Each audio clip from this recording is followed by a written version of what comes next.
nice cookout on the beach behind us with this beautiful view of Narragansett Bay.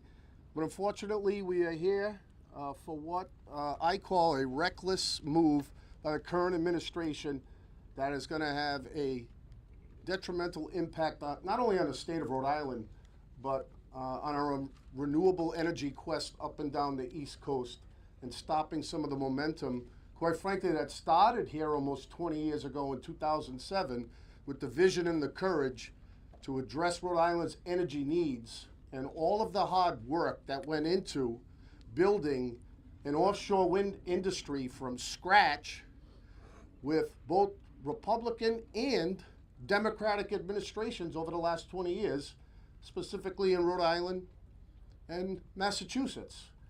And the hard work that has gone into this from our leadership that was standing with us here today, from our congressional delegation, Senator Reid, Senator Whitehouse, Congressman Magazzina, Congressman Amo, back Congressman Langevin and Cicilline, Governor Raimondo, Governor McKee, all of the hard work and efforts that brought us to this point in time where we've got a massive energy project offshore right now that is 80% complete, employing hundreds of tradesmen and women currently, that we are counting on delivering almost 700 megawatts of power to our much needed grid here in Rhode Island, and all the uncertainty that's come with this reckless maneuver by the current administration on Friday. And to say a word that the current president uses in the White House, I'll say that maybe some of the leaders behind me can't say, this is bullshit right now.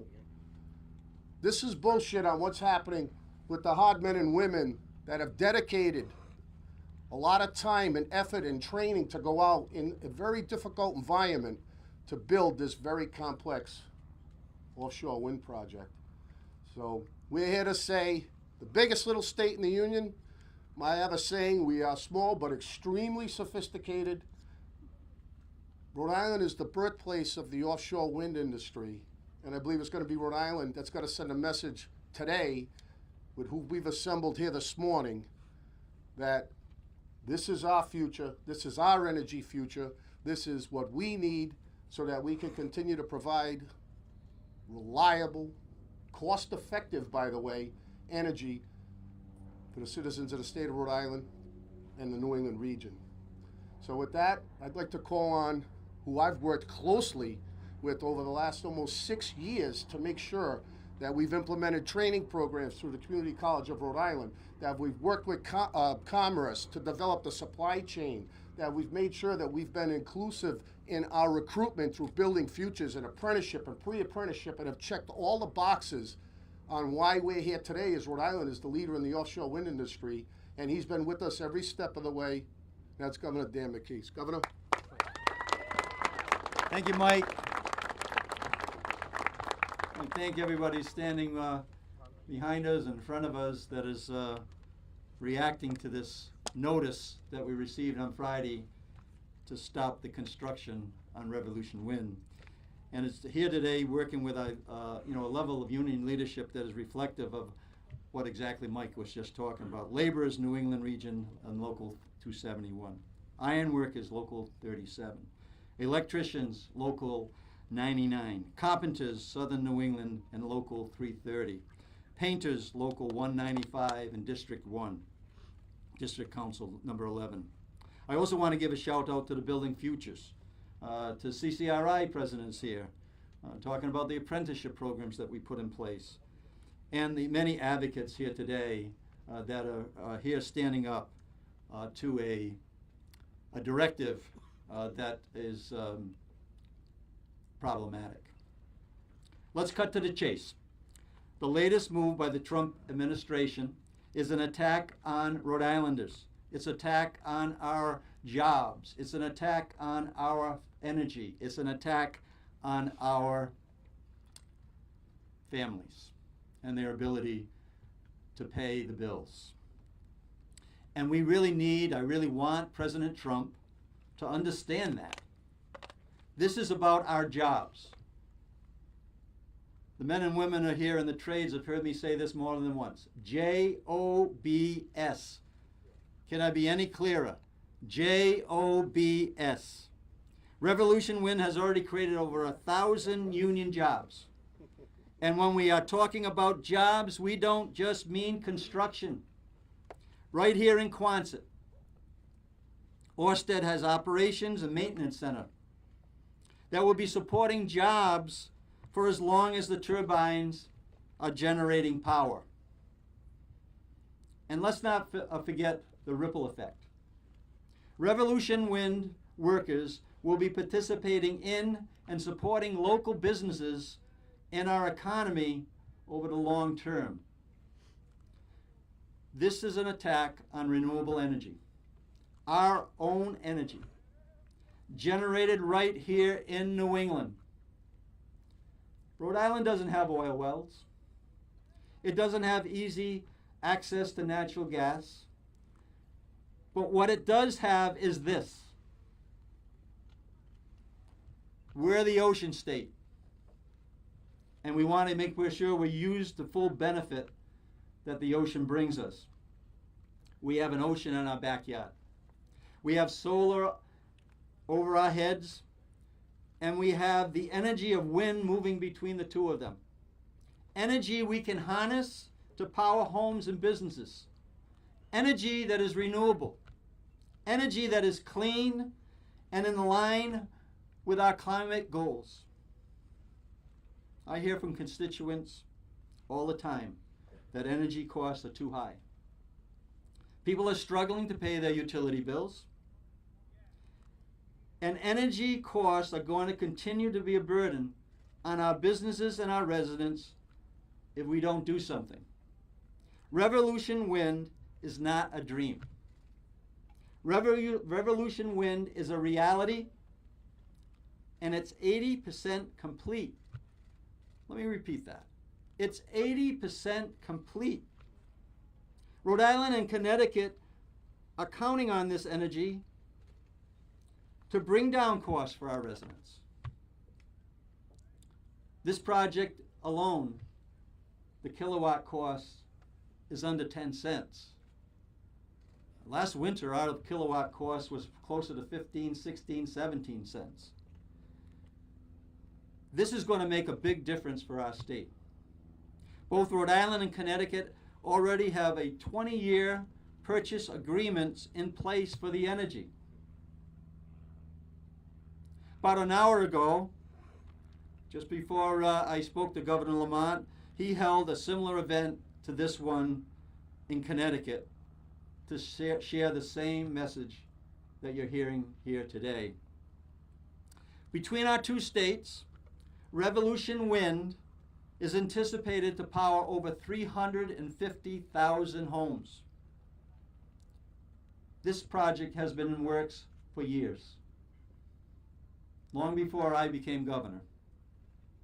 Stopping now, that's like running a marathon, and sitting down the moment you see the finish line ahead of you.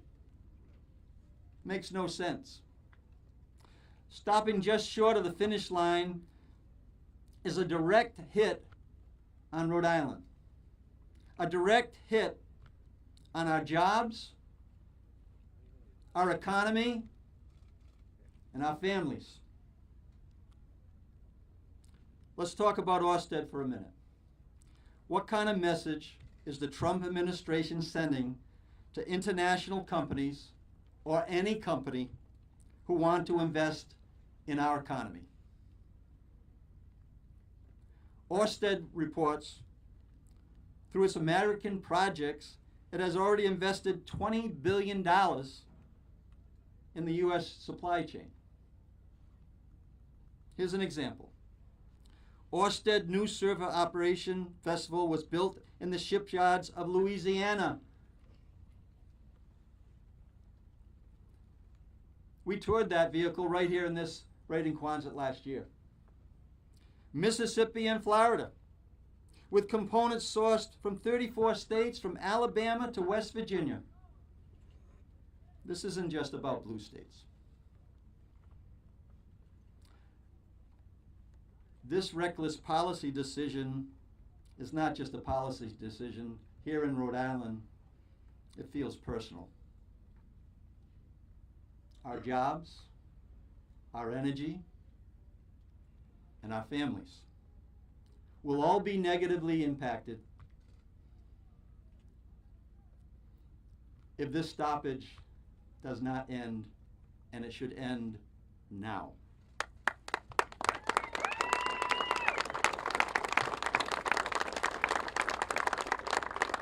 Everyone here today is united in pursuing every possible avenue to get this critical project across the finish line.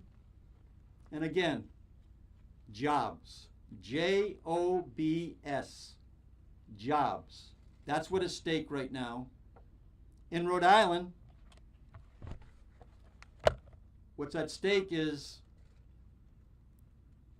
creating the jobs, putting people to work at good paying jobs that are going to pay dividends, and that work will pay dividends for decades to come. That's what's at stake. Let's make sure our voices are heard, not only here in Rhode Island, but in Washington, D.C. as well. Thank you so much.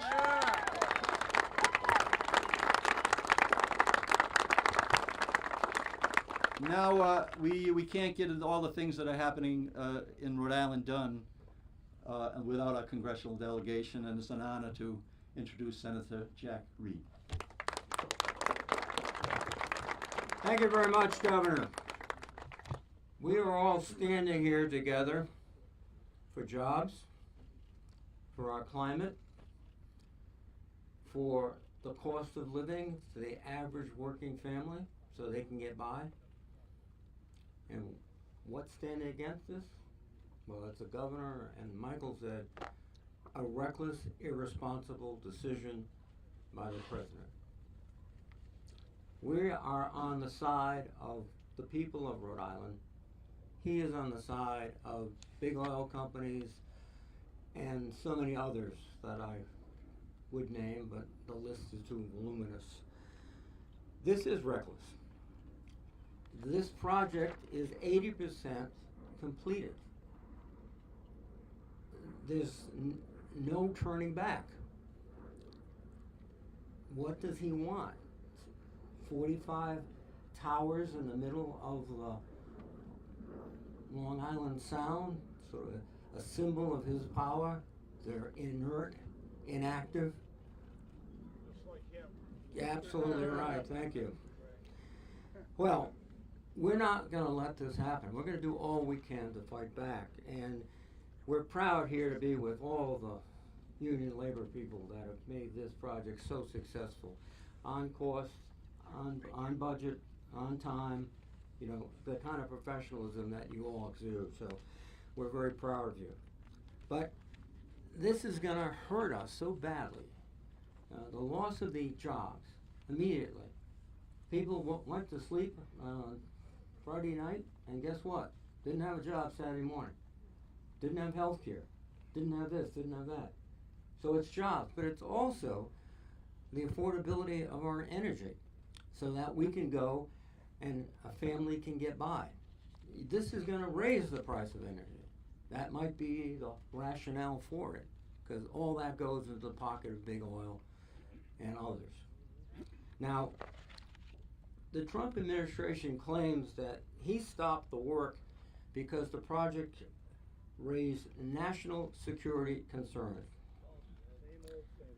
The Department of Defense approved this project on December 13th, 2024, after a very careful review. It's not about national security, it's about the president's insecurity. That's right. Now,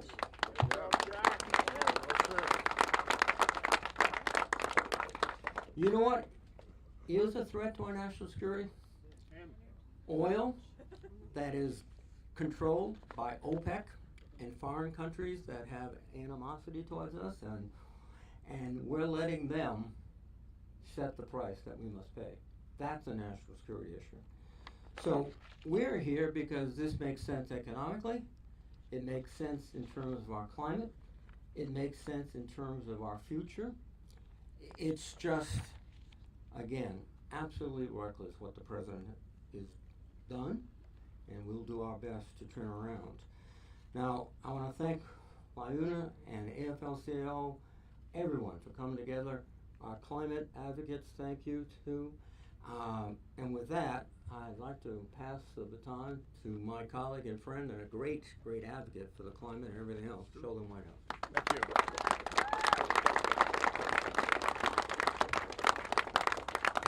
Well, the governor said this feels personal, and it does.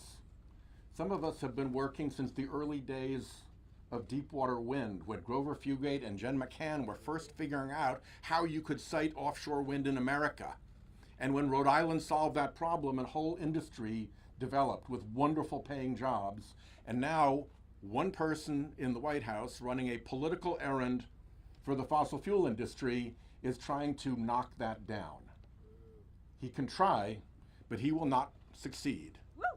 This is a blow to Rhode Island. It is a deliberate blow, but it's also collateral damage. We're just in the way of this president wanting to serve his fossil fuel donors who gave him hundreds of millions of dollars so that they, an industry in distress, a polluting industry, a high-cost industry, can eke out a few more years against their cleaner, less expensive, clean energy competition. There used to be a day when Republicans said government should not go into the marketplace and pick winners and losers. But when their fossil fuel donors want to use government's boot to stamp down a rival that is exceeding fossil fuel, that is displacing fossil fuel, that is cheaper and better and cleaner than fossil fuel, they go right to government. And Trump, with his pockets full of fossil fuel money, is only too happy to oblige. We will find out, I suspect, what the cost is. When he pulled this stunt in New York, the cost was that the governor had to clear a couple of pipelines. For who? Oh, right, for the fossil fuel industry, of course. And then empire went forward. So we are in, I think, the opening stages of what in my law enforcement days I would have referred to as extortion. And as a student of history, I will certainly refer to as what the founding fathers would have called corruption. This is not on the merits. This is not legitimate. We are taking a real blow as a result of fossil fuel industry corruption dictating to the Trump administration what they should be doing. And what I hope very much from this gathering is that labor around America sees this choice. These projects offshore were done with project labor agreements, with support from labor unions, with labor jobs, well-paying labor jobs, with talented people at work making all this happen. And the choice between extending fossil fuels' useful life a few years because it gives money to Republicans and supporting this remarkable new technology and the labor force that supports it, they made that choice.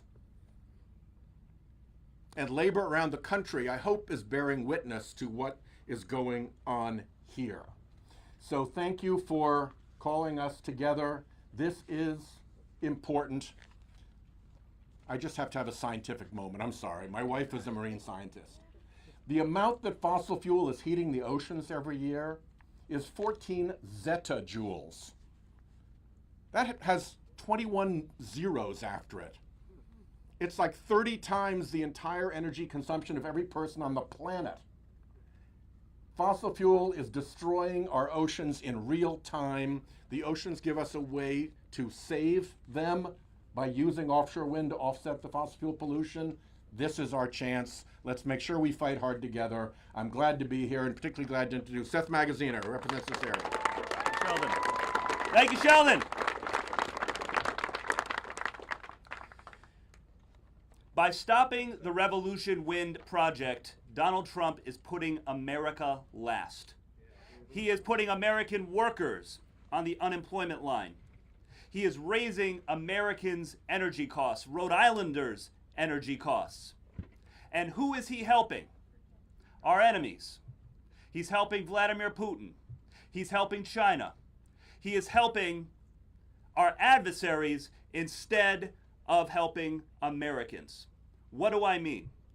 We are in a race with China right now on AI. We need to build data centers. Electricity production is going to determine who controls the course of the world over the next century. And he expects us to fight this battle with one hand tied behind our back by blocking American-made energy from reaching the grid.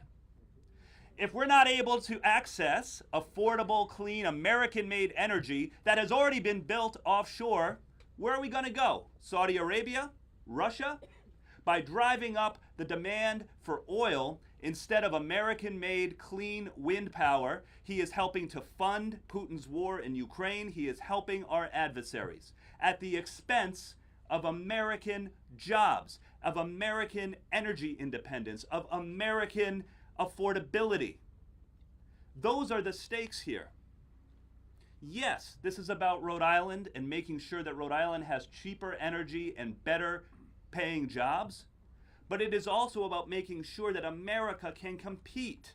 And for us to compete, we need more affordable, clean energy like Revolution Wind, not less. I have been in touch with my colleagues on the House Natural Resources Committee. They understand the seriousness of the situation. They understand that if this illegal, wrong-headed stoppage is allowed to continue, it will not just hurt offshore wind in Rhode Island, it will hurt clean energy production across the entire country because it sends a chilling message that the United States government under Donald Trump does not honor its word. And that is a killer for development, that is a killer for business across the entire country.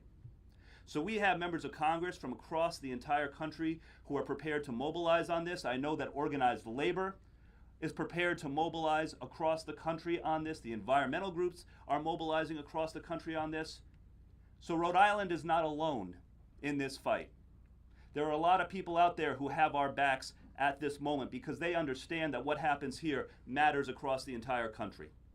And to the Rhode Islanders who are watching, I hope that the message that this sends to you today, with the governor, with my colleagues in the delegation, with our union leaders, with state legislators, everybody who's here today, I hope the message that it sends is that you know that we will fight for you. To the tradesmen and women of Rhode Island, we will fight for you. To the Rhode Islanders who are concerned about how to heat their homes and keep the lights on this winter, we are prepared to fight for you. For the businesses, the manufacturers who need lower energy costs, we are here to fight for you. And for the Rhode Islanders who care about the future of our planet and combating climate change and having more good tomorrows, we are here to fight for you as well. We are in a fight at this moment, but we are in it together, and we are going to win. And I am so glad to be in this fight with my colleague in the House of Representatives from Rhode Island, Gabe Amo. Great job. Let us all be very clear. This stop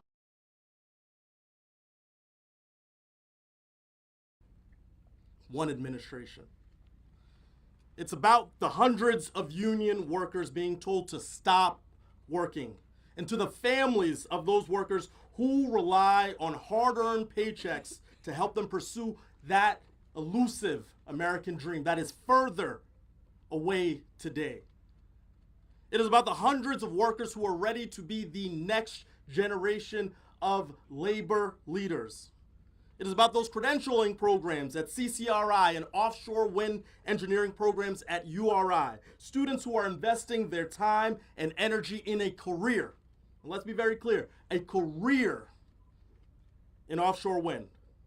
It's about the future of Rhode Islanders and all the families across New England who are going to face rate hikes if a critical union-built energy source of reliable, affordable power is delayed. This is also very critically, as you've heard from my colleagues, it is about ignoring our climate crisis, and it is a clear attack on our state's pathway to a clean energy future. So this might not be about one man, but this focus is driven by dastardly actions from that one man. It has to be about who is harmed. It has to be about the union workers who were kicked to the unemployment lines. It has to be about the families who will be facing higher energy bills this winter.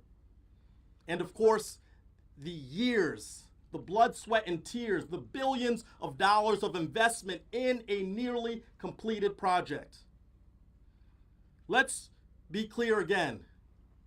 This project must go on.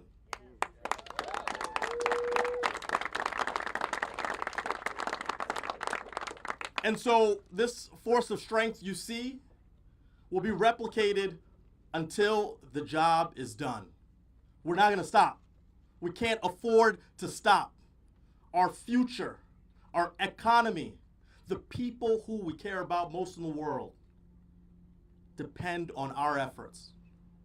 And so we're not going to let any president, any administration increase energy costs, force workers to the unemployment lines, make it harder to get by when we know it's tougher than ever. So I'm proud to stand alongside these leaders, but I say again, we're not going to stop. We're going to keep going, we're going to keep fighting, we're going to keep pushing because the lives of the people in our state and across our country depend on that effort. So let's keep going.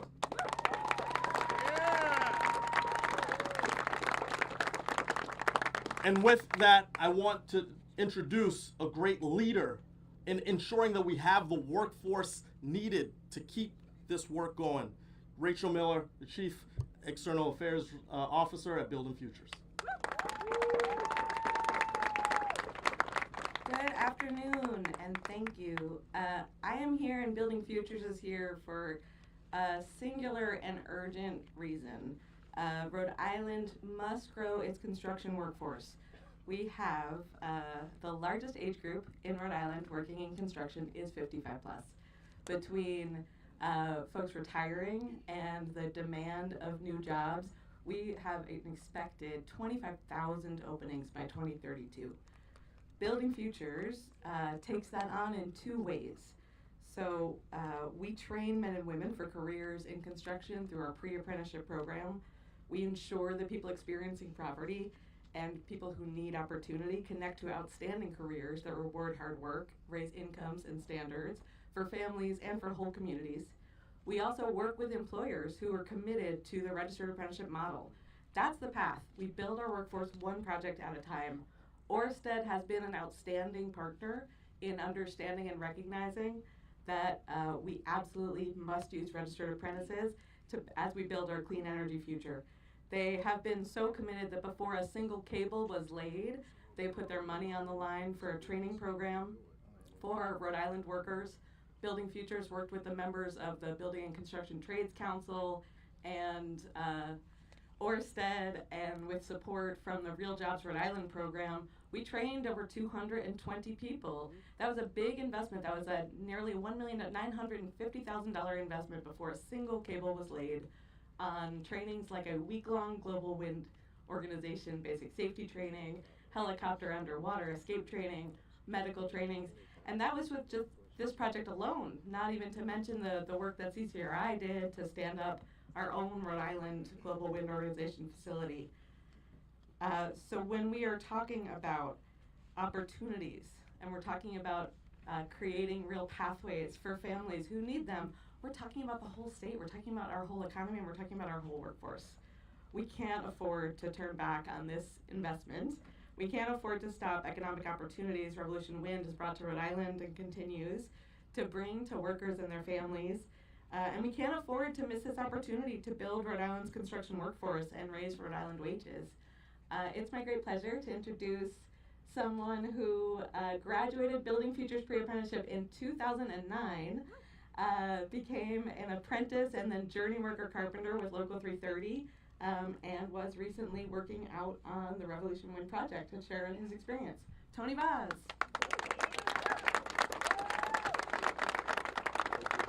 Thanks, Rachel. Good afternoon. Yes, I was out there last year. Great opportunity. Actually, my bag is ready because I was supposed to be leaving in 3 days to go back, but now I don't know what's gonna happen. But all these people behind us, I have faith that they're gonna make it happen, and I will be going out again. Well-paid job, and you know, like I said, great opportunity.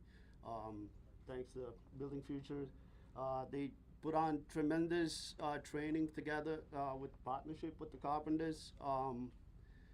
I was one of the first 8 rope access technician in America. Very proud of that training that was provided, so we could go out there and work on that.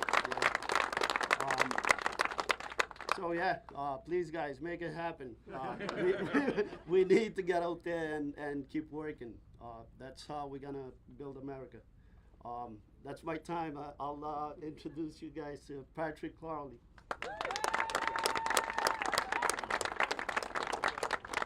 Thank you, Tony. And thank you everyone who spoke before me. Governors, Senator Reid, Senator Whitehouse, Congressman Amo, Congressman Magaziner, especially my brother Michael Sabatoni and Rachel Miller, who's been a longtime friend. You know, but most importantly, thank you to all of the tradesmen and women who are here today. You know, there are 1,000 jobs on the line right now. 1,000 good paying union jobs. Jobs that are not only going to build this project, but are going to build a clean energy future for Rhode Island. And I don't know what that person in Washington is thinking, but I know one potential headline that I'm going to see in the future. Small man takes on small state, and small state wins. Yes. Because what Donald Trump doesn't understand is he did not just take on a Danish company or a project. He took on the entire state of Rhode Island. When you look at the people who are assembled here today, from all walks of life, from every single community, from working class to middle class, to making sure that our environment is safe and secure for the future. You know, this has nothing to do with the art of the deal. This is all about the art of the steal. And he's not just stealing this job from us. He's stealing our present, and he's stealing our future. But I have one last thing to say to President Trump. You want to take on Rhode Island? You're going to have to come through the people here. You're going to have to take on the entire labor movement. You're going to have to take on the entire people of Rhode Island, because we're not going to sit down and take this lightly. We're going to fight you at every step of the way, no matter how long it takes, because that's what Rhode Islanders do. So let's make sure that we send one complete message to Donald Trump, is that we are going to prevail. Thank you very much. Solidarity forever.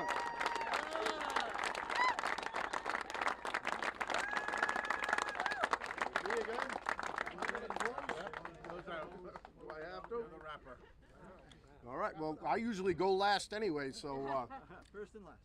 as you can see, there's one united front that's here behind us, and there's one united state in Rhode Island. And again, we've been at this for 20 years. It isn't by accident that we're the leader in the forefront of the offshore wind industry, and it's not going to be by accident, as my brother Crowley just had mentioned, that we will do everything humanly possible to make sure that we not only get this project complete, but we move on to other projects as we go forward to make sure that we've got our energy independence and we've got a clean, predictable, reliable, economical energy for the state of Rhode Island in the future. So thank you all for coming, and God bless you all.